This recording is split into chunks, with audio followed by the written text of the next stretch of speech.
Take out the two parts of the base, align the holes of the two parts and clamp them. Remove the lock nut from the machine body. Align the clamping position at the bottom of the whole machine with the clamping hole of the base. Rotate and clamp in, and rotate the lock nut. When the unit is powered on, all indicators will light up once. Press the power button to turn on the unit. The default wind speed is 1. After 20 seconds of no operation, the display will show the ambient temperature. After 1 minute without operation, the display brightness is reduced by half.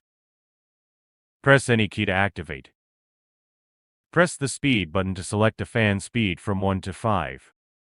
Press the mode button to choose between 3 modes: normal, natural, and sleep. The default mode is normal.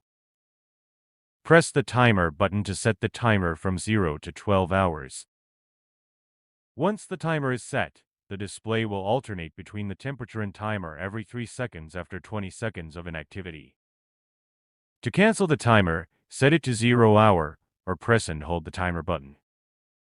Press the oscillation button. The fan will oscillate from the left to the right automatically. Press the oscillation button again to stop. The remote control operates in the same way as the control panel.